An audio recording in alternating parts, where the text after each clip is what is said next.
अपना परचेज कर लीजिए, क्योंकि नेक्स्ट मंथ आपके जो छूट आपको दी जाती है वो छूट आपकी समाप्त हो जाएगी। ठीक है, तो आइए चलिए फटाफट शुरू करते हैं। और क्लास बच्चों आज हमारी होगी किस पे, 1857 के विद्रोह पर। 1857 का विद्रोह, 1857, 1857 का विद्रोह।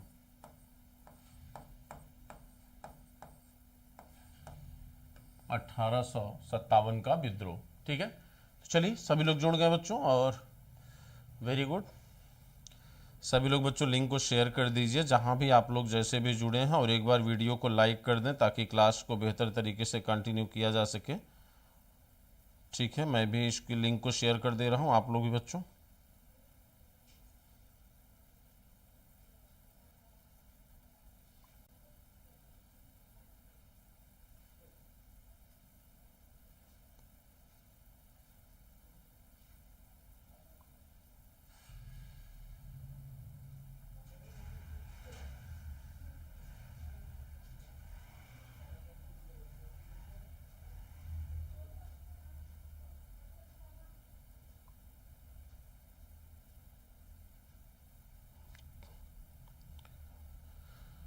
चलिए बच्चों क्लास को कंटिन्यू करते हैं। और विवेक कुमार जी, ओम प्रकाश, राजेश कुमार, प्लेलिस्ट नहीं मिल रही इतिहास की।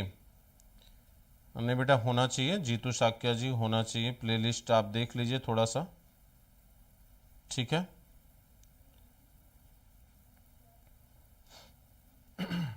चलिए आइए बच्चों क्लास को स्टार्ट करते हैं।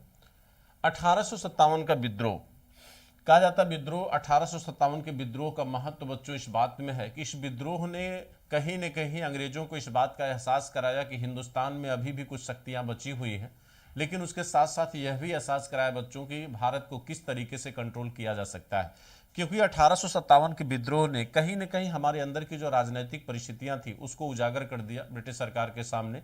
लेकिन साथ साथ यह भी ब्रिटिश सरकार को अंदाजा हो गया कि अगर ये इंडियन, ये भारतीय बच्चों एक हो गए तो हमारे लिए यहाँ पर सत्ता का संचालन करना जरूरी या संभव नहीं हो पाएगा। और इसी बात को ध्यान में रखते हुए कहीं न कहीं ब्रिटिश सरकार ने हमेशा इस बात पर फोकस किया बच्चों कि वह जो है हिंदुस्तान को एक न होने दे और आपको विभाजित करके हमेशा क्या किए, बनाए रखे। ठीक है, तो आज हम देखेंगे बच्चों कि 1857 का विद्रोह क्या एकाएक होने वाला विद्रोह था, ठीक है, या इसकी परिस्थितियां पहले से विद्यमान थी, बस जरूरत और इंतजार इस बात का था कि वास्तव में कौन वो व्यक्ति है जो इसे शुरू करे, या कौन सी वो परिस्थितियां हैं, कौन सी वो कंडीशन है जिसकी वजह से ये शुरू हो। क्योंकि इंडिया यानी भारत जिसे आज के संदर्भ में आप करते हैं बच्चों, उसमें भारत तो नहीं था, क्योंकि राष्ट्रवादी विचारधारा का उद्भव शुरुआत तो बच्चों यहीं से आपको दिखाई देगी, लेकिन वास्तव में इसके पहले ये राष्ट्रवादी संकल्पना हिंदुस्तान में नहीं थी। तो 1857 का विद्रोह, जिसे आपने इतने विभत्स तरीके से इतने बड़े क्षेत्र में इसका वर्गीय आधार और क्षेत्रीय आधार जो काफी बड़ा रहा, अभी तक के होने वाले सभी विद्रोहों में बच्चों सबसे एक बृहद विद्रोह के रूप में दिखाई देता है। तो क्या इसकी परिस्थितियां एकाएक थी या कुछ और भी कारण थे, उसको आप देखते हैं बच्चों। सबसे पहले इसमें देख लीजिए क्या क्या आप इसमें पढ़ेंगे। सबसे पहले आप इसमें बच्चों कारण पढ़ेंगे, विद्रोह का कारण, विद्रोह का कारण। ठीक है, दूसरा आप पढ़ेंगे बच्चों विद्रोह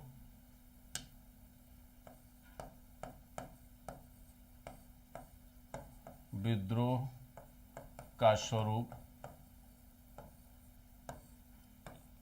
विद्रोह की असफलता के कारण, विद्रोह की असफलता के कारण,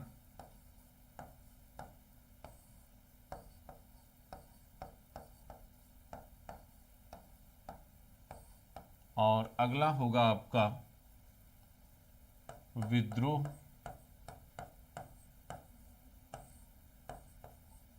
के प्रभाव या परिणाम, विद्रोह के प्रभाव या परिणाम। ठीक है, विद्रोह के प्रभाव या परिणाम। इतने पॉइंट बच्चों आपको क्या करने हैं, कवर करने हैं। ठीक है, सभी लोग बच्चों लिंक को शेयर करते रहिए फटाफट। अब देखिए, जब आप विद्रोह का कारण पढ़ेंगे तो आखिर 1857 के विद्रोह का कारण क्या था, तो आपको ये तो पता है बच्चों कि ऐसा तो नहीं था कि 1857 का विद्रोह एकाएक विद्रोह था, या ये सैनिकों का किया गया एकाएक विद्रोह था। इससे पहले भी विद्रोह हुए थे। 1806 में बेल्लोर विद्रोह हुआ बच्चों, सैनिकों का विद्रोह था। तब ब्रिटिश सरकार ने ये कहा ये तो मैसूर के खानदान के लोगों ने इसको प्रोवोक किया है, मोटिवेट किया है, और उसका परिणाम मैसूर के खानदान के लोगों को, या सॉरी टीपू के खानदान या टीपू के परिवार के लोगों को उसका परिणाम भुगतना पड़ा था, और बेल्लोर से उनको विस्थापित कर दिया गया था। दूसरा, अगर आप देखें बच्चों तो आपको 1824 में बैरकपुर विद्रोह दिखाई देगा। बैरकपुर विद्रोह भी पूरी तरह से सैनिक विद्रोह है। तो कहने का मेरा तात्पर्य सिर्फ इतना है, लॉर्ड डलहौजी जब आया बच्चों तो लॉर्ड डलहौजी के समय भी 1849-1850 में सैनिक विद्रोह हुआ है। ऐसा नहीं था कि ये 1857 का जो विद्रोह था ये पूरी तरह से बच्चों सैनिक विद्रोह था या एकाएक किया गया इतना बड़ा विद्रोह था। ठीक है, मेरे कहने का सिर्फ मतलब यहां पर यह है कि भाई विद्रोह तो सैनिक पहले भी करता रहा, लेकिन इतना बृहद रूप में, इतनी बड़ी संख्या में, इतने बड़े क्षेत्र में, इतने ज्यादा वर्ग के लोग इसमें क्यों इन्वॉल्व हुए, क्यों राजा महाराजा इन्वॉल्व हुआ, क्यों किसान इन्वॉल्व हुआ, क्यों सैनिक इन्वॉल्व हुआ, यानी अन्य वर्गीय आधार इसको क्यों प्राप्त हुआ, इसका क्या रीजन था। तो इसका मतलब हुआ कि इसमें केवल मात्र सैनिकों का हित नहीं जुड़ा था, यानी अन्य समुदाय या अन्य लोगों का हित भी जुड़ा था, तभी तो इसमें बाकी लोग बच्चों इन्वॉल्व हुए। तो हमें इसको समझने के लिए जरूरी है कि हम विद्रोह के कारण को दो भागों में बच्चों बांट कर देखें। हम विद्रोह के कारण को दो भागों में बांट कर देखें। पहला, इस विद्रोह का बच्चों अस्थायी कारण, अस्थायी कारण, ठीक, और दूसरा तात्कालिक कारण, तात्कालिक कारण। क्योंकि आपको ये तो पता है कि भाई इस विद्रोह का तात्कालिक कारण क्या है, इनफील्ड राइफल का उपयोग जो हो रहा था उसमें चर्बी युक्त कारतूस उपयोग होते थे, लेकिन यह भी पता है कि सिर्फ अगर चर्बी युक्त कारतूस के उपयोग से विद्रोह होता तो सिर्फ इसमें सैनिक शामिल होता, अन्य वर्ग इसमें शामिल न होता। ठीक है, इसका मतलब है कि कहीं न कहीं जो है चर्बी युक्त कारतूसों के अतिरिक्त अन्य कारण भी था इस विद्रोह का।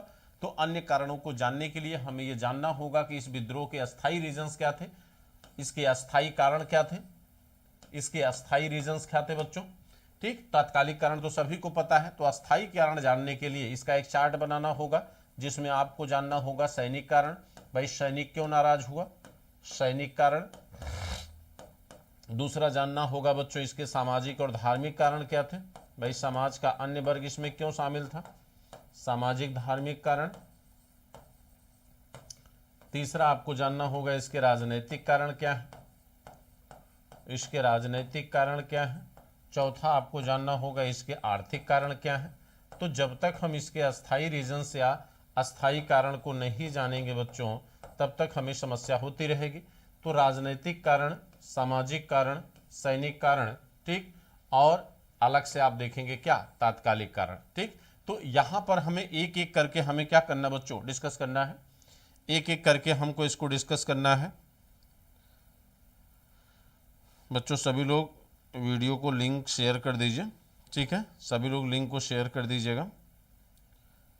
ठीक, तो आइए पहले हम देखेंगे क्या, पहले सैनिक कारण देखेंगे, फिर सामाजिक, फिर राजनीतिक, फिर आर्थिक, फिर तात्कालिक कारण, फिर देखेंगे विद्रोह का स्वरूप, फिर देखेंगे विद्रोह की असफलता के कारण, फिर देखेंगे विद्रोह के प्रभाव और परिणाम। ठीक है, तो चलिए सभी लोग जुड़ जाइए फटाफट।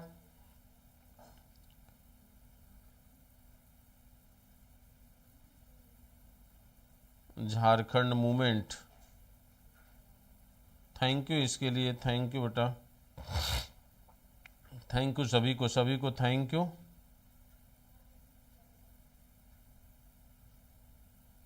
ठीक है,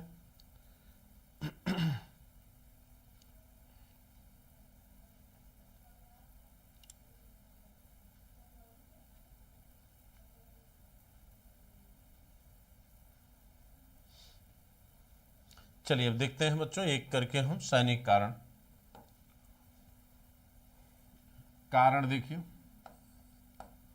1857 1857 के विद्रोह,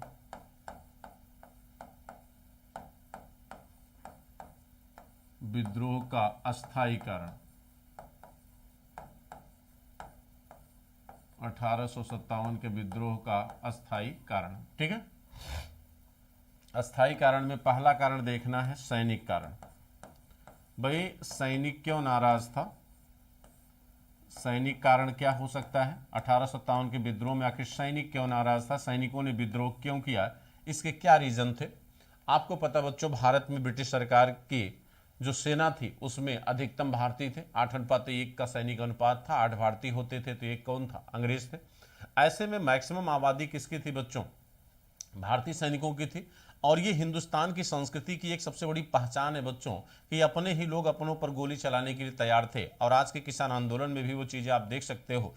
क्यों, इसलिए क्योंकि कहा जाता है ना, प्रशासन, ब्यूरोक्रेसी एक ऐसी व्यवस्था होती है जहां पर आप कहीं न कहीं कुछ नियमों से बंधे होते हैं। आज किसान का बेटा ही किसान को कहीं न कहीं क्या कर रहा है, अपने मने किसान का बेटा कहीं न कहीं बच्चों फोर्स में है तो किसान विद्रोह पर है।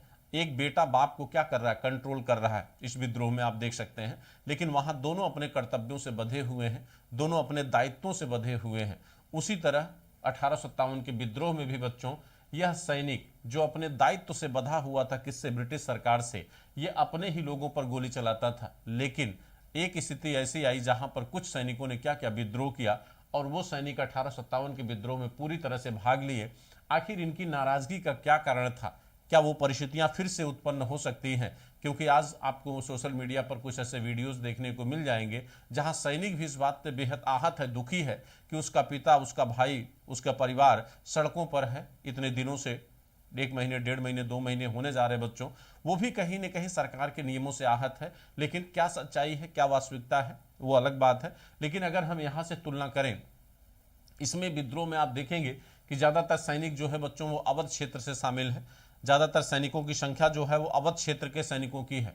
ठीक, और उसके कारण क्या है, रीजन क्या है, आखिर सैनिक क्यों विद्रोह में शामिल हुआ, यानी अपने संस्कृति के विरुद्ध वो क्यों गया। जो सैनिक अभी तक ब्रिटिश सरकार के आदेशों का अनुपालन करता था और ब्रिटिश सरकार के आदेशों को मानते हुए अपने ही लोगों पर गोली चलाता था, वह सैनिक आखिर विद्रोह पर आमादा क्यों हुआ, उसका क्या रीजन था। पहला रीजन यह था बच्चों कि भारतीय सैनिकों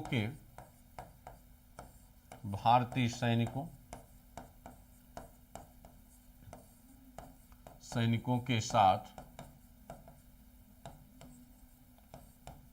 समान योग्यता का व्यवहार न करना, समान योग्यता एवं वेतन, समान योग्यता एवं वेतन का व्यवहार, वेतन का समान माने वेतन का व्यवहार न होना, समान योग्यता, कहते हैं भारतीय सैनिकों के साथ समान योग्यता एवं समान वेतन का व्यवहार न होना। यानी कहने का तात्पर्य यहां पर यह है कि अगर एक भारतीय सैनिक है और एक अंग्रेज सैनिक है बच्चों, दोनों एक ही पद पर हैं, तो दोनों का ना तो वेतन इक्वल होता था, ना ही माने योग्यता, तो बच्चों योग्यता का कोई महत्व ही नहीं था। भारतीय सैनिकों के लिए योग्यता का कोई महत्व नहीं था। आप कितने भी योग्य हो, एक सूबेदार से बड़ा पद आप नहीं ले सकते थे। एक बच्चों सूबेदार से बड़ा पद आपको प्राप्त नहीं हो सकता था। ठीक है, सूबेदार से बड़ा पद आप नहीं ले सकते थे। दूसरी चीज ये कि यहां पर बच्चों आप देख सकते हैं कि भारतीय सैनिकों के साथ जो है समान योग्यता एवं वेतन का व्यवहार नहीं होता था। यानी आप कितने भी योग्य हो, एक निर्धारित पद से बड़ा पद आप नहीं ले सकते थे। दूसरी बात, अगर एक ही पद पर एक अंग्रेज सैनिक हो और एक भारतीय सैनिक हो, ठीक है, तो दोनों के वेतन में असमानता होती थी। भारतीय सैनिकों को वह वेतन नहीं दिया जाता था जो अंग्रेज सैनिकों को दिया जाता था। पहला कारण है। दूसरा कारण यह है बच्चों, भारतीय सैनिकों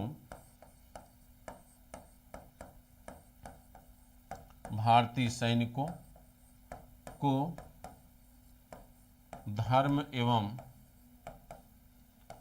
प्रतीकों,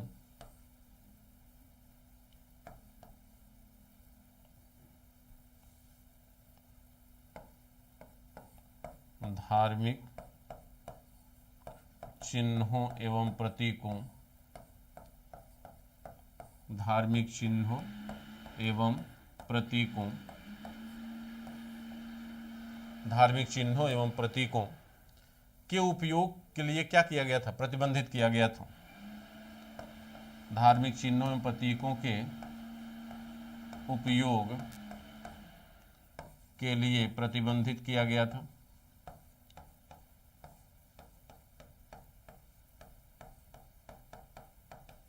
के लिए प्रतिबंधित किया गया था। धार्मिक चिन्हों के उपयोग के लिए प्रतिबंधित किया गया था।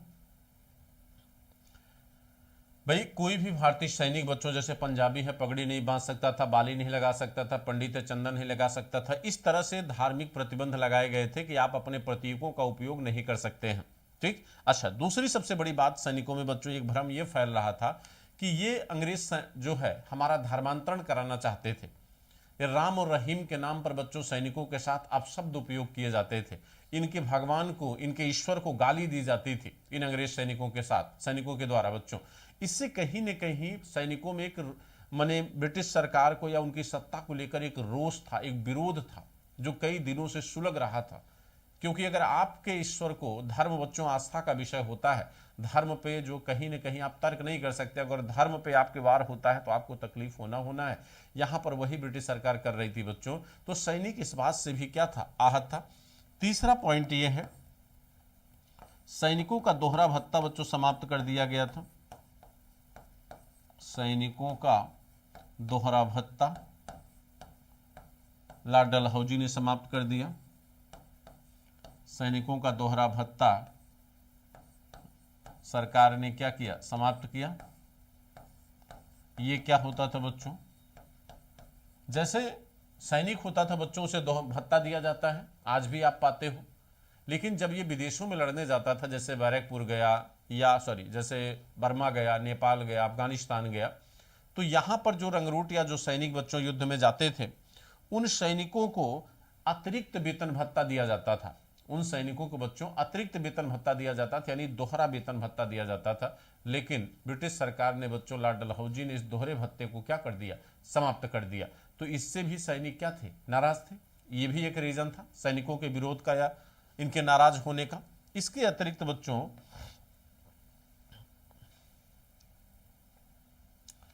सैनिकों का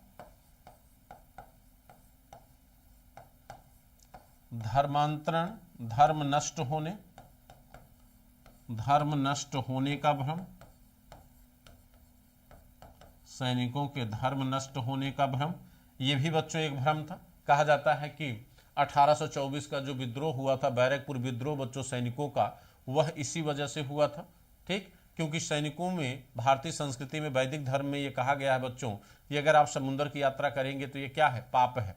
ठीक, अगर आप समुद्र की यात्रा करेंगे तो पाप है। कहा जाता है बैरकपुर विद्रोह जो 1824 में हुआ, बैरकपुर छावनी के 47वीं रेजिमेंट द्वारा बच्चों, 47th रेजिमेंट द्वारा, वह विद्रोह खास तौर से इस बात के लिए किया गया था क्योंकि इन सैनिकों को बर्मा विजय के लिए भेजा जा रहा था।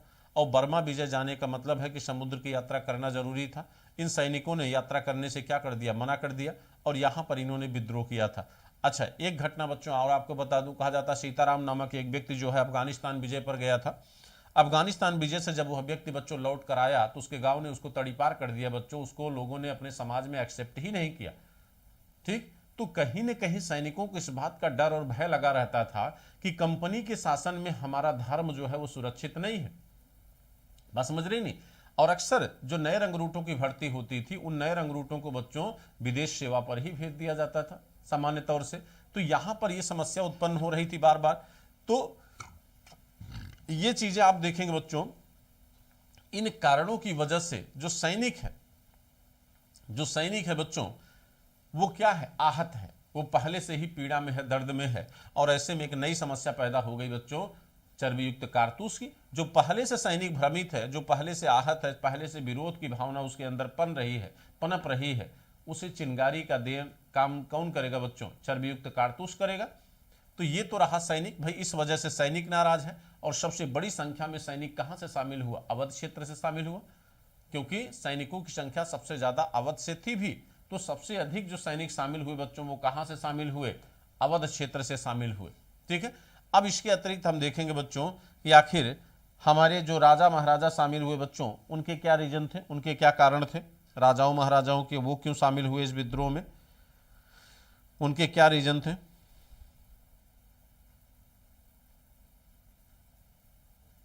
आइए देखते हैं।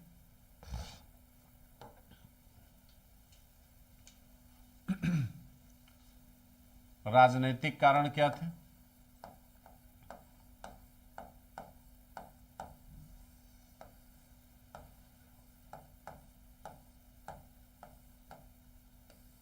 राजनीतिक कारण क्या थे?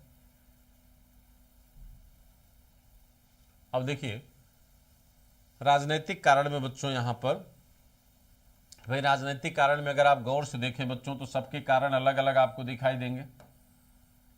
जैसे आप देखिए बच्चों, नाना साहब जो कानपुर से शामिल है विद्रोह में। नाना साहब विद्रोह में कहां से शामिल है? कानपुर से। झांसी से शामिल है बच्चों कौन? झांसी से रानी लक्ष्मीबाई। रानी लक्ष्मीबाई झांसी से शामिल है। आपके बच्चों बिहार से शामिल है कौन? कुंवर सिंह। बिहार से शामिल हैं आपके कुंवर सिंह और अमर सिंह, लेकिन सबके कारण देखिएगा अलग अलग है। ठीक है। लखनऊ से शामिल है बच्चों बेगम हजरत महल। लखनऊ से बेगम हजरत महल। बेगम हजरत महल। लखनऊ से बेगम हजरत महल। वाराणसी इलाहाबाद से, वाराणसी और इलाहाबाद, वाराणसी इलाहाबाद से लियाकत अली। वाराणसी इलाहाबाद से लियाकत अली। बरेली से खान बहादुर खान।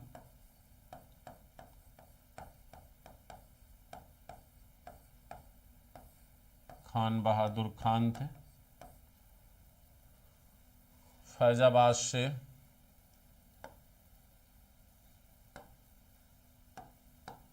यहां से देखिए आप, फैजाबाद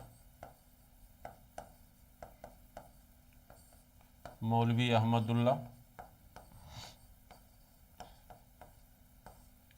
मौलवी अहमदुल्ला। फौजाबाद से मौलवी अहमदुल्ला थे। इसके बाद बच्चों आपके यहाँ से क्या नाम है, दिल्ली से बहादुर शाह जफर।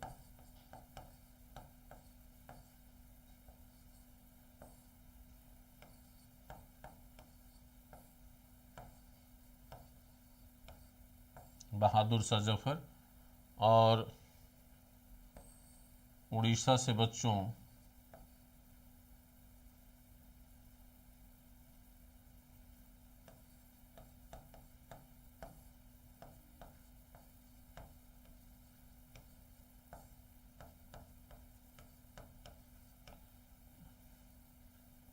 उज्ज्वल शाही,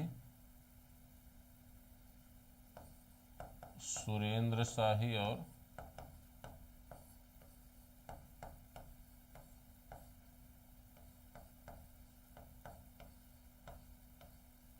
उज्ज्वल शाही। इन दोनों लोगों के नाम जानते रहिए, सुरेंद्र शाही और उज्ज्वल शाही बच्चों। ठीक है। तो ये सुरेंद्र शाही और उज्ज्वल शाही ये दोनों लोग बच्चों आपके उड़ीसा से बिलोंग करते थे। ठीक है। जबकि आपके मथुरा से कदम सिंह है, इसको ज़्यादा हो जाएगा, यहाँ पे मैं बना दे रहा हूँ। यहाँ पे आप लिख सकते हैं मथुरा। ठीक है। मथुरा बहुत एक छोटा सा मामूली क्षेत्र बच्चों। यहाँ से देवी सिंह एक छोटे लीडर थे, उन्होंने नेतृत्व किया था, देवी सिंह।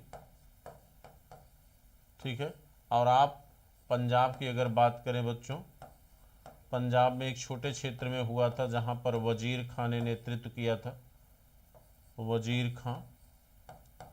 और अगर मेरठ की बात करें, मेरठ में भी, तो मेरठ में कदम सिंह थे। मेरठ में बच्चों कदम सिंह थे।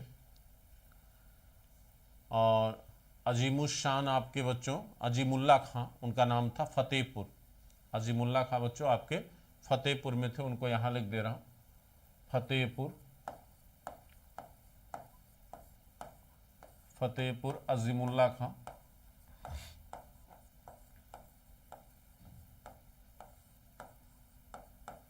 देखिए इससे काफ़ी चीज़ें क्लियर करूंगा मैं, इसलिए मैं आपको एक ग्राफ बना दे रहा हूं, ठीक है, एक ग्राफ आपको बना दे रहा हूं, ताकि इससे बहुत सारी चीज़ें, इससे मैंने क्षेत्रीय आधार और वर्गीय आधार इसका क्लियर हो जाएगा सूर्य विद्रोह के आंदोलन का, ठीक है। तो ये चार्ट आप लोग पहले इसको बना लीजिए, फिर आगे बढ़ते हैं।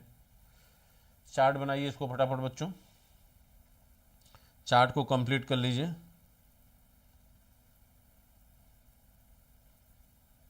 ठीक है, पहले चार्ट बनाइए फटाफट इसको।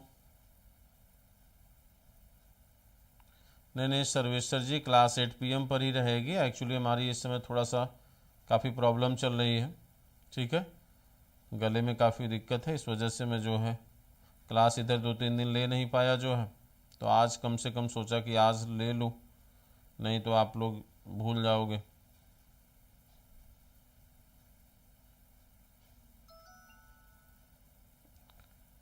शिवस्तर जी, ठीक है ठीक है,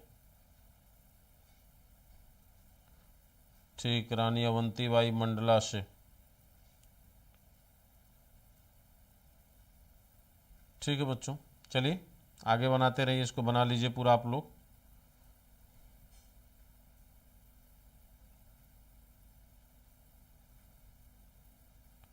चलिए फटाफट फटाफट बच्चों लाइक एंड शेयर करते रहिए।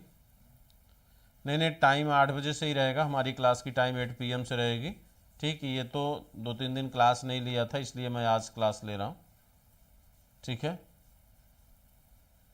ठीक भाई। रानी अवंतीबाई मंडला से लिख लीजिएगा बेटा, एक और लिख लीजिएगा, मंडला, मंडला से रानी अवंतीबाई थी।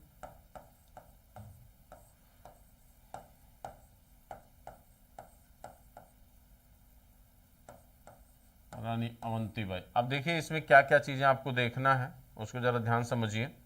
एक प्रश्न आता है बच्चों आपका वर्गीय आधार, सॉरी क्षेत्रीय आधार, 1857 के विद्रोह का क्षेत्रीय आधार। क्षेत्रीय आधार का मतलब हुआ, क्षेत्रीय आधार का मतलब हुआ कि किन किन क्षेत्रों में ये विद्रोह बच्चों क्या था, फैला हुआ था, किन किन क्षेत्रों में ये विद्रोह क्या था, फैला हुआ था, यानी कौन कौन सा क्षेत्र इस विद्रोह से क्या था, प्रभावित था, ठीक है, किन किन क्षेत्रों में ये विद्रोह क्या था, फैला हुआ था, ठीक है।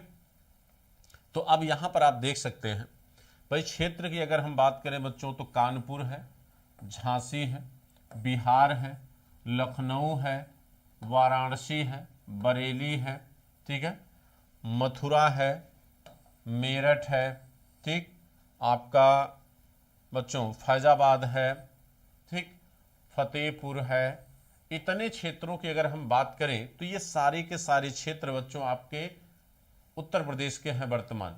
और यहां से अगर वो क्वेश्चन पूछे कि भाई सबसे प्रबल रूप, सबसे प्रबल स्वरूप इसका कहां दिखाई देता है, किन क्षेत्रों में इसका सबसे मजबूत स्वरूप हमें दिखता है, या इसका वर्गीय आधार, क्षेत्रीय आधार सबसे मजबूत किस क्षेत्र में रहा, तो उस समय का जो संयुक्त प्रांत था वही बच्चों आपका आज का उत्तर प्रदेश है। तो आप कह सकते हैं कि जो अवध क्षेत्र या संयुक्त प्रांत का जो क्षेत्र है वह सबसे मजबूत विद्रोह का गढ़ था, उस समय विद्रोह का क्षेत्र था। तो सबसे पहला क्वेश्चन ये। दूसरा आपका यहां पर देख सकते हैं कि अगर हम सरसरी नजर एक बड़ी सूक्ष्मता से देखें बच्चों, तो आपका मंडला हो गया, आपका पंजाब में बहुत छोटा सा क्षेत्र था, ठीक, मथुरा, सॉरी, इसके बाद एक हिमाचल प्रदेश में भी है बच्चों, हिमाचल प्रदेश में जो कुल्लू है, कुल्लू का क्षेत्र, कुल्लू, हिमाचल प्रदेश में कुल्लू है ना, कुल्लू घाटी, आज भी आप जानते हैं हिमाचल प्रदेश में एक कुल्लू घाटी है बच्चों, ठीक है। तो कहते हैं वहां पर वीर सिंह और प्रताप सिंह दो व्यक्ति थे, मैं उनके नाम लिख दे रहा हूं हिमाचल प्रदेश में। तो उनके दो नाम थे बच्चों, हिमाचल प्रदेश में वीर सिंह और प्रताप सिंह, इन लोगों ने भी बच्चों विद्रोह किया था।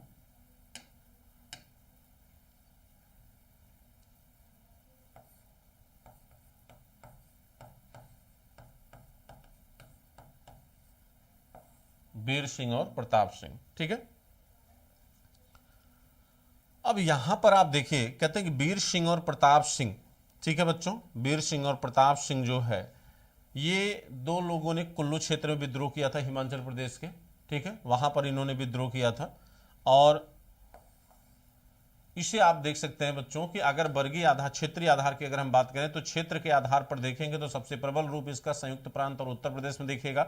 बाकी आपके बच्चों उड़ीसा में, आपके असम में भी था ये, आपके बच्चों हिमाचल के छोटे से क्षेत्र में, आपके पंजाब के छोटे से क्षेत्र में, हरियाणा में बच्चों, महाराष्ट्र का बहुत सा छोटा सा क्षेत्र, ठीक, ये वो क्षेत्र है जहां पर ये विद्रोह आपको दिखाई देता है। तो आप स्पष्ट शब्दों में कह सकते हैं कि 1857 का विद्रोह जो था क्षेत्रीय स्तर पर वो हमें केवल उत्तर भारत में या उत्तर मध्य भारत में दिखाई देता है, ठीक है।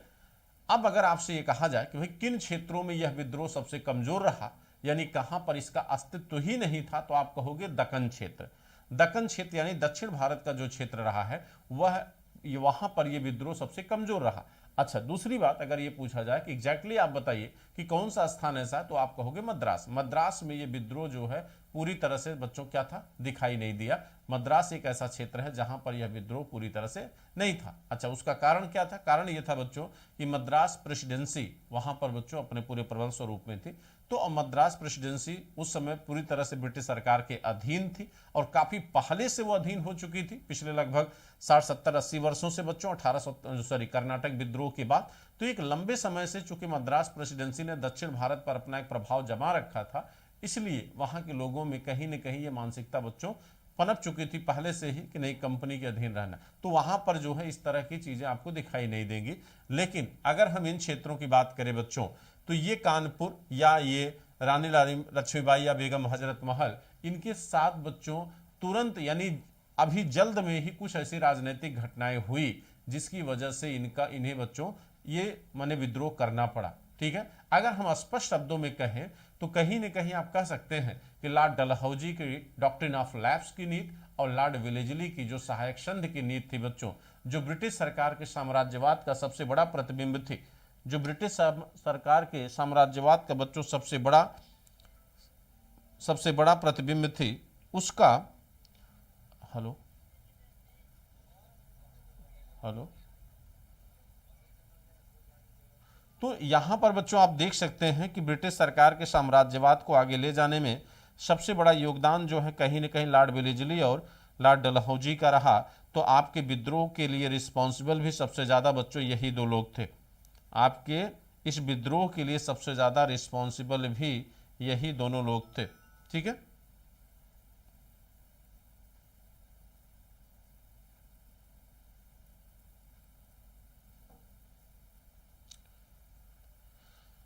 बात समझ रहे हैं? तो ये चीजें हैं। अब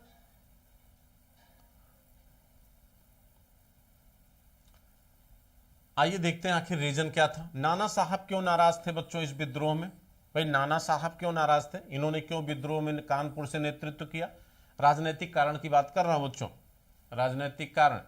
तो यहां पर आपको पता है बच्चों कि नाना साहब विद्रोह में इसलिए शामिल हुए क्योंकि नाना साहब पेंशन याफ्ता थे, ब्रिटिश सरकार की पेंशन पर निर्भर थे।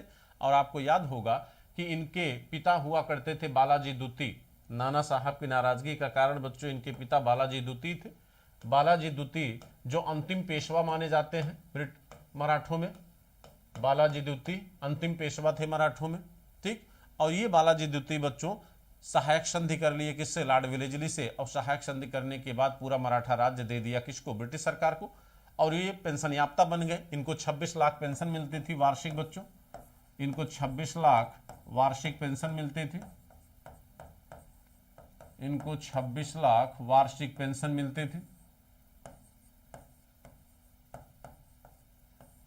इनको बच्चों 26 लाख क्या मिलती थी? वार्षिक पेंशन, ठीक है।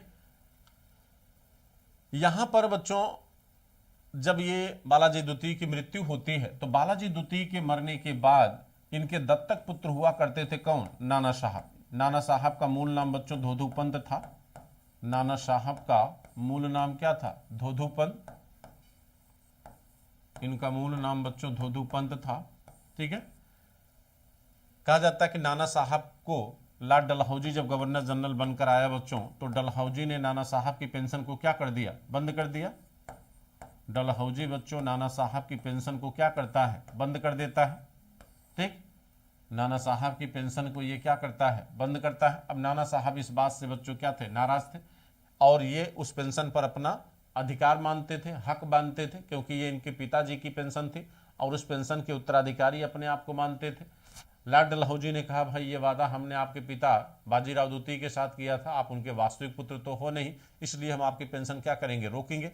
तो इस वजह से नाराज है कौन बच्चों, लॉर्ड डलहौजी, सॉरी नाना साहब। अब दूसरा बच्चों, आपके यही कानपुर से नाना साहब के सेवक हुआ करते थे कौन, तात्या टोपे। तात्या टोपे का नाम आप लोगों ने सुना होगा, जिनका नाम था बच्चों रामचंद्र पांडुरंग।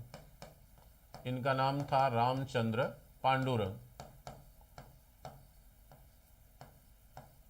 रामचंद्र पांडुरंग, रामचंद्र पांडुरंग बच्चों जब यहाँ कानपुर में नाना साहब विद्रोह करेंगे तो यहाँ पर नाना साहब के साथ बच्चों इन्होंने क्या किया, सहयोग किया। लेकिन बाद में जब कानपुर का विद्रोह समाप्त हो जाएगा तो ये तात्या टोपे चले आएंगे बच्चों किसके साथ, झांसी की रानी के साथ, ठीक। और ग्वालियर में झांसी की रानी के साथ बच्चों पूरी तरह से क्या करेंगे, लड़ेंगे, ठीक है। इसके बाद जहां तक बात बच्चों झांसी की रानी की है, अगर हम झांसी की रानी की बात को देखें तो झांसी की रानी अपने उत्तराधिकार से पीड़ित है। लॉर्ड डलहौजी जब गवर्नर जनरल बन के आया बच्चों तो उसने ये प्रतिबंध लगा दिया कि जिसके पास अपने वास्तविक पुत्र नहीं है वह स्वयं जो है उत्तराधिकारी की घोषणा नहीं कर सकती, वो स्वयं उत्तराधिकारी की घोषणा नहीं कर सकती है, ठीक है। दूसरी चीज ये यहां पर जो है,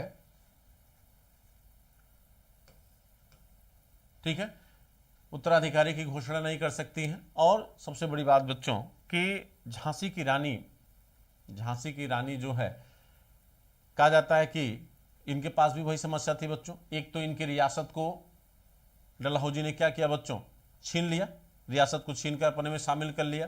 इन्हें उत्तराधिकारी घोषित करने की अनुमति नहीं दी गई, क्योंकि इन्होंने भी बच्चों दत्तक पुत्र लेकर, हालांकि झांसी की रानी आपकी कहाँ की थी, बनारस में पैदा हुई थी, इनका निकनेम बच्चों मनु था, ठीक।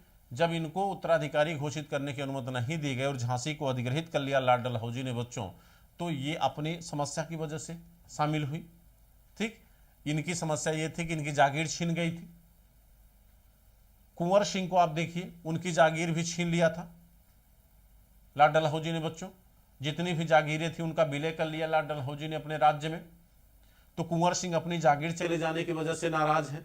आप बच्चों अगर गौर करिए, जो है बख्त खान, बरेली बख्त खान, खान बहादुर खान, उनकी जागीर भी छीन ली गई थी। मौलवी अहमदुल्ला के क्षेत्र की जागीर भी चली गई थी लॉर्ड डलहौजी के कारण। यहां पर जितने भी लोग हैं बच्चों, जितने भी राजा महाराजा हैं, जितने भी इस विद्रोह के जो वर्गीय आधार रहे, वर्गीय आधार का मतलब जो वर्ग इसमें शामिल रहा, चाहे वो सैनिक रहा, चाहे किसान रहा, चाहे ये राजा महाराजा रहे बच्चों, सभी अपने अपने कारणों की वजह से इस विद्रोह में शामिल थे। सबके अपने व्यक्तिगत और निहित स्वार्थ थे इस विद्रोह में शामिल होने का। लेकिन अगर आपसे कहा जाए कि सपोज करिए ये विद्रोह बच्चों उस समय सफल हो गया होता, अगर ये विद्रोह जो है उस समय बच्चों सफल हो गया होता, तो वास्तव में हिंदुस्तान के लिए बच्चों क्या इनके पास कोई विकल्प था? आजाद हिंदुस्तान, अगर हिंदुस्तान 100 वर्षों पहले आजाद हो गया होता तो क्या आजाद हिंदुस्तान के लिए बच्चों इनके पास कोई विकल्प था? कोई विकल्प नहीं था। भाई क्या होता, भाई जैसे आप राष्ट्रीय आंदोलन जब आप पढ़ते हो तो राष्ट्रीय आंदोलन कांग्रेस के नेतृत्व में लड़ा गया, गांधी के नेतृत्व में लड़ा गया। उन आंदोलनकारियों के पास आजाद हिंदुस्तान का एक नक्शा था, एक मैप था, एक विकल्प था, एक स्वरूप था कि आजाद हिंदुस्तान लोकतांत्रिक देश होगा, ठीक, ये आजाद हिंदुस्तान लोकतांत्रिक देश होगा, ये विकल्प था उन आंदोलनकारियों के पास। लेकिन अगर 1857 में ये विद्रोह सफल हुआ होता, ठीक है, तो वास्तव में उस समय क्या स्थिति होती कि आजाद हिंदुस्तान की क्या कंडीशन रहती बच्चों, क्या स्थिति होती आजाद हिंदुस्तान की? कोई विकल्प नहीं था। फिर राजा महाराजा अपनी जगह पे होते और ये जो सैनिक थे बच्चों, ये कहीं न कहीं बेरोजगार हो जाते या कुछ और इनकी कंडीशन होती। झांसी की रानी अपनी झांसी ले लेती, नाना साहब अपना ले लेते, सब आपस में बाद में फिर एक दूसरे से लड़ते। यानी हिंदुस्तान जो आधुनिक काल के दौर में आगे बढ़ा, जो एक विकास के चरण में आगे बढ़ा बच्चों, जो एकीकृत एक प्रशासन मिला, जो संचार परिवहन का विकास मिला, जो एक औद्योगिकरण और पूंजीवाद की संकल्पना मिली हिंदुस्तान को, भले ही वो 100 साल बाद मिली, लेकिन वो विचारधारा तो अंग्रेजों की वजह से कहीं न कहीं हिंदुस्तान में पनपी। शायद इन चीज़ों को होने में, जो वर्तमान चीज़ें आपको दिख रही, इनको होने में हो सकता और लंबा समय लग जाता। बात समझ रहे हैं नहीं? तो ये विद्रोह के असफल होने का एक सबसे बड़ा रीजन भी है। ये बच्चों विद्रोह के असफल होने का एक सबसे बड़ा रीजन है। तो राजनीतिक कारण, अभी हम कारण की चर्चा कर रहे हैं बच्चों, राजनीतिक कारणों में अगर आप गौर से देखेंगे तो राजनीतिक कारण में सबके अपने अपने अलग अलग क्या हैं, निहित स्वार्थ हैं और अपने अलग अलग रीजन्स हैं। बेगम हजरत महल के अपने अलग कारण हैं बच्चों, ठीक है। आपके बहादुर शाह जफर के अलग कारण हैं। बहादुर शाह जफर की बात सुन लीजिए, जो मुगल सम्राट हैं और अंतिम मुगल बादशाह हैं। बहादुर शाह जफर बच्चों, कहा जाता है कि बहादुर शाह जफर ये अलग नाराज थे। बहादुर शाह जफर के साथ बच्चों बड़े ही अमानवीय कार्य किया गया लॉर्ड डलहौजी के द्वारा। बहादुर शाह जफर सबसे पहले तो डलहौजी बच्चों जब आया तो इनकी पेंशन घटा दिया और पेंशन घटा के इनकी 15,000 कर दिया, पहला कारण। दूसरा कारण ये कि इनसे कहा कि लाल किला खाली करो और आप चले जाओ कहाँ पर, कुतुब मीनार के पास। दूसरा कारण भाई उस समय तो मुगल बादशाहत जो है लाल किले तक सीमित रह गई थी, वैसे भी वो उसका कोई अस्तित्व नहीं बचा था। अब उससे भी वो छीन लिया जाएगा तो ये कहीं न कहीं मुगल बादशाह का क्या था, अपमान था। मुगल बादशाह से कहा गया कि भाई जो मोहर आप लगाते हो मुद्राओं पर वो मोहर बंद कर दीजिए अब। यानी वो सारे अधिकार मुगल बादशाह से लॉर्ड डलहौजी ने क्या किया, छीनने का प्रयास किया और कहा कि अब आपका जो उत्तराधिकारी होगा वो बादशाह नहीं कहा जाएगा, वो सिर्फ शहजादा होगा। क्या होगा, शहजादा होगा। तो बहादुर शाह जफर भी अपनी वजह से नाराज है। और जफर साहब की भाई आपको बात ही कुछ और निराली है, जानते हैं कि मुगल बादशाहत की बात है। जीनत महल बच्चों इनकी बीवी थी और जीनत महल इनकी सबसे कम उम्र, इनकी आधे उम्र से भी कम थी। जिस उम्र में इन्होंने विवाह किया इनकी आधे उम्र से भी कम उम्र थी जीनत महल की। तो बहादुर शाह जफर के बच्चों अलग अलग इनके कारण हैं। अब दूसरी बात आए तीसरे, अभी हमने आपको 2 कारण बताए, आप चर्चा कर रहे हैं किस पे, अभी चर्चा हो रही बच्चों 1857 के विद्रोह, 1857 के विद्रोह के अस्थायी कारण, 1857 के विद्रोह के अस्थायी कारण।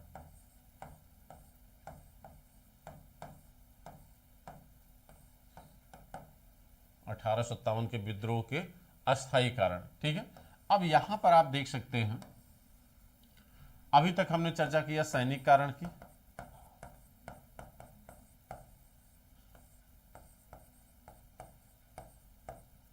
सैनिक कारण की, ठीक है। और अभी तक हमने कारण चर्चा किया राजनीतिक कारण की,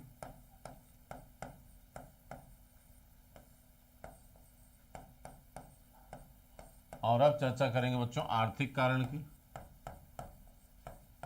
आर्थिक कारण क्या है,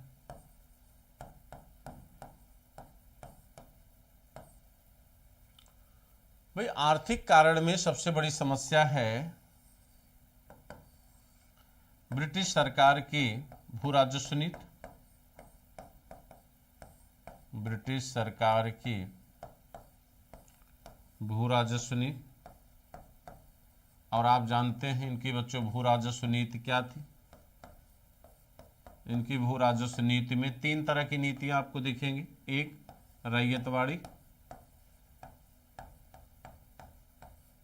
रैयतवाड़ी, दूसरा बच्चों अस्थाई बंदोबस्त,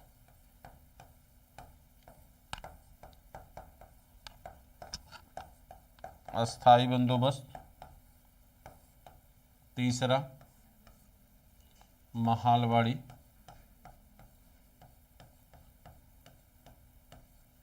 महालवाड़ी बंदोबस्त,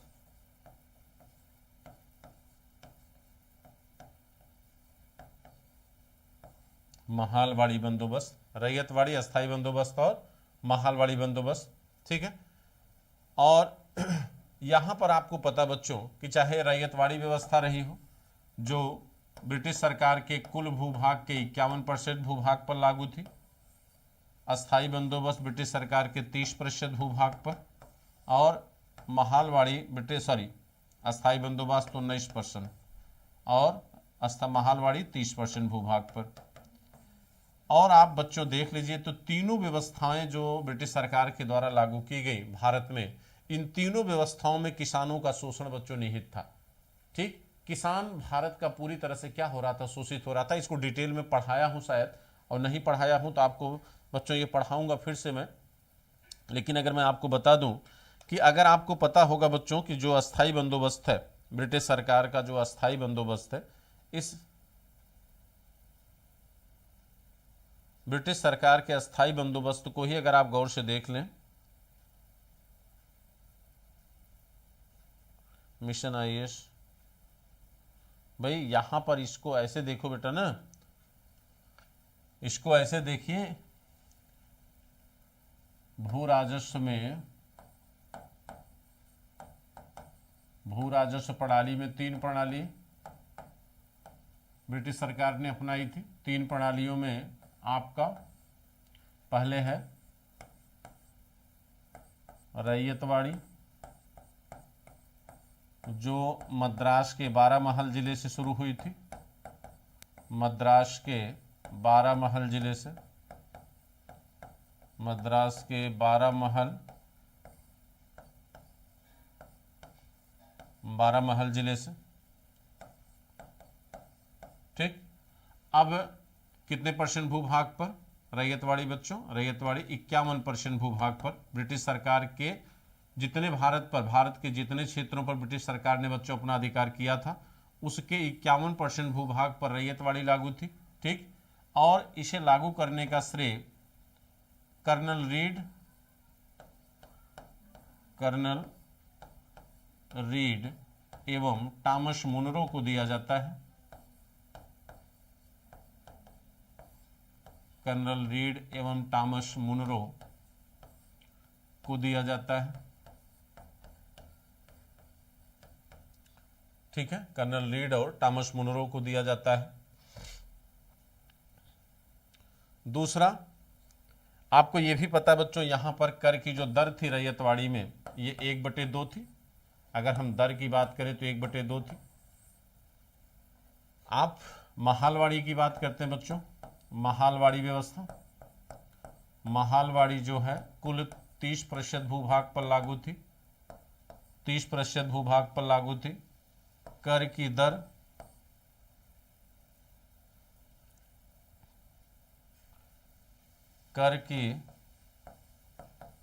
दर बच्चों यहां पर 66% थे। कर की दर यहां कितना थी, 66% थी। और अस्थाई बंदोबस्त में, अस्थाई बंदोबस्त बच्चों ये 19% भूभाग पर लागू थे।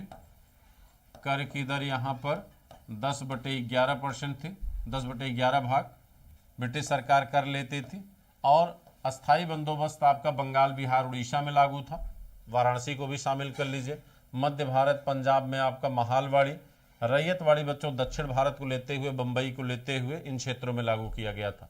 तो ब्रिटिश सरकार ने जिन भू राजस्व नीतियों का अनुपालन किया, जिस भू राजस्व नीति को भारत में इन्होंने इंप्लीमेंट किया बच्चों, उसमें किसानों का शोषण पूरी तरह से निहित था। ठीक है, कहीं न कहीं आप अगर सही तरीके से, आपको ये पढ़ा चुका हूं अस्थाई बंदोबस्त बच्चों, इसको आपको बेहतर तरीके से पढ़ाया हूं, और यहां पर आपको मैंने कई बार बताया है कि किस तरीके से इनके अस्थाई बंदोबस्त की वजह से बच्चों किसान की भूमियां चली गई, वो गरीब होता चला गया।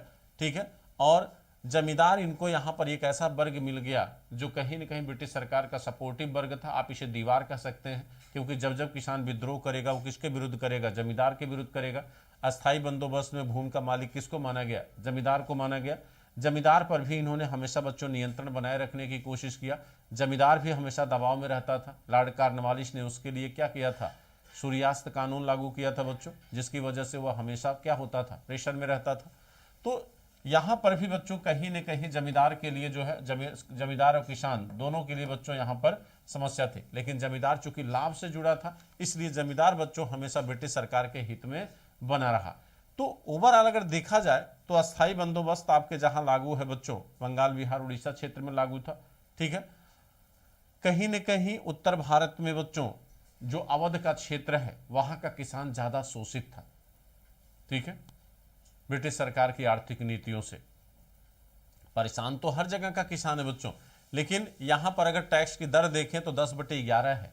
ठीक, 1/11 भाग यहाँ पर किसको दिया गया, जमींदार को दिया गया। किसान का हिस्सा यहाँ कुछ भी निर्धारित नहीं है, किसान को क्या मिलेगा उसका हिस्सा कोई भी माने बच्चों निर्धारित हिस्सा उसका तय नहीं किया गया है। तो जो लोग हैं, जो किसान है बच्चों, वो ब्रिटिश सरकार की आर्थिक नीतियों की वजह से क्या था, बेहद बच्चों परेशान था, ठीक है, शोषित था। तो इसलिए ये भी राकेश कुमार जी दौसा की धरती से प्रणाम, थैंक यू।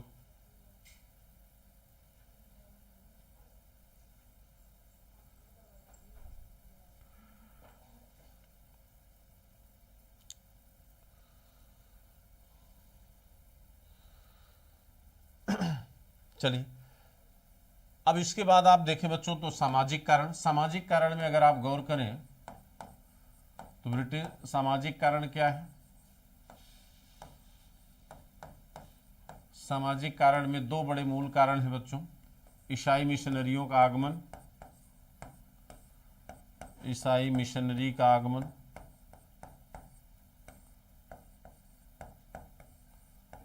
ईसाई मिशनरी का आगमन और समाज सुधार, सामाजिक धार्मिक सुधार,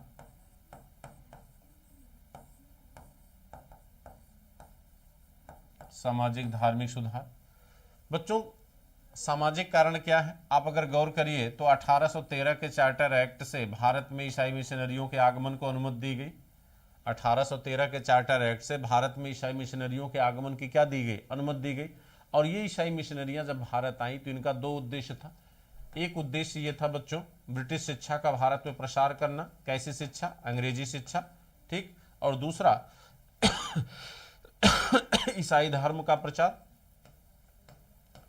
ईसाई धर्म का प्रचार इनका दूसरा उद्देश्य है।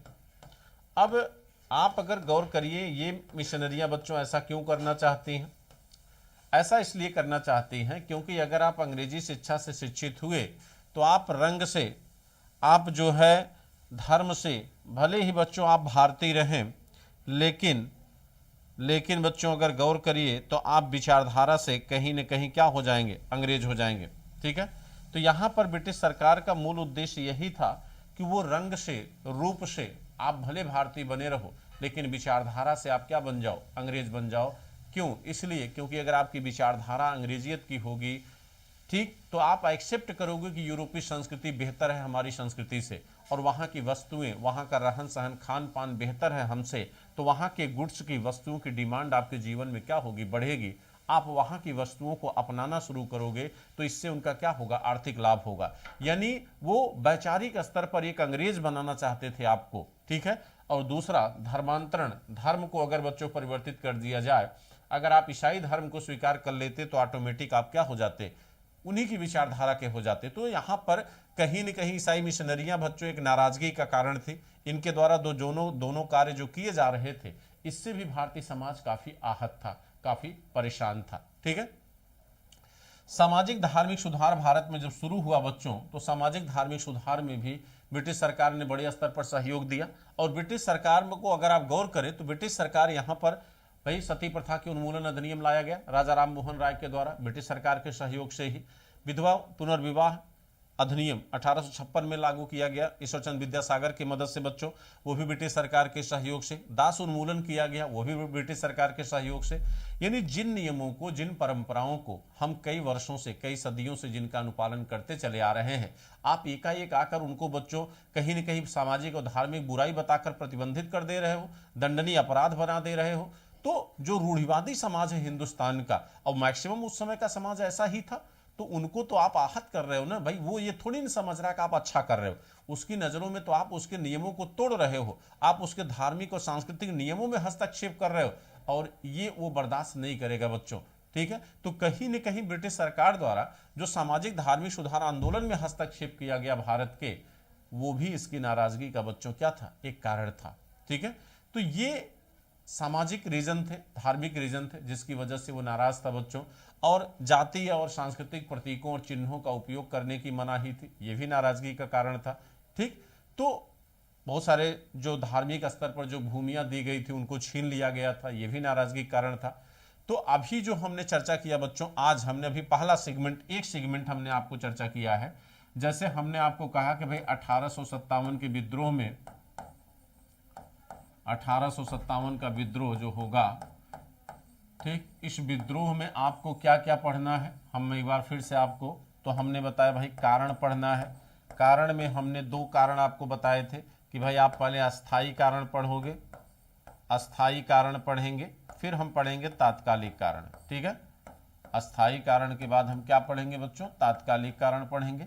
तो आज हमने आपको पढ़ाया है क्या, अस्थाई कारण। तो अस्थाई कारण में हमने 4 कारण आपको बताए थे भाई, सैनिक कारण, राजनीतिक कारण, आर्थिक कारण और सामाजिक धार्मिक कारण। ये 4 कारण हमने आपको बताए। तात्कालिक कारण अभी बताना है। फिर एक तो आप इस विद्रोह में कारण पढ़ोगे, कारण के बाद जो है इसका क्या पढ़ोगे बच्चों, इसका स्वरूप पढ़ोगे, 1857 के विद्रोह का स्वरूप क्या था। फिर इसके बाद आप पढ़ेंगे 1857 के विद्रोह, 1857 के विद्रोह का प्रभाव या परिणाम, प्रभाव या परिणाम। फिर आप पढ़ेंगे 1857 के विद्रोह की असफलता के कारण, विद्रोह की असफलता के कारण, विद्रोह की असफलता के कारण, ठीक है। तो बच्चों ये रहा आपका। तो अभी आपने आज केवल ये पढ़ा है, ठीक है। आज आपने क्या पढ़ा, आपने केवल पढ़ा बच्चों अस्थाई कारण, ठीक। तो कल आपको ये और ये क्रम से, कल संडे है बच्चों, कल लंबी क्लास लेंगे, ठीक है। अभी थोड़ा सा गला हमारा सही नहीं है, इसलिए जो है ज़्यादा लंबा क्लास अभी नहीं ले पाएंगे आप लोगों के साथ, ठीक है। कल एक मैराथन सेशन बच्चों इस पे रखते हैं, ठीक है, ठीक है बच्चों। तो आपको कल हम तात्कालिक कारण, स्वरूप, प्रभाव और परिणाम के बारे में चर्चा करेंगे, ठीक है।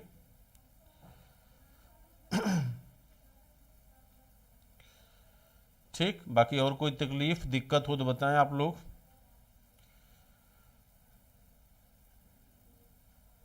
चलो ओके, थैंक यू सभी को, शुभ रात्रि बच्चों, गुड नाइट सभी को हमारी तरफ से।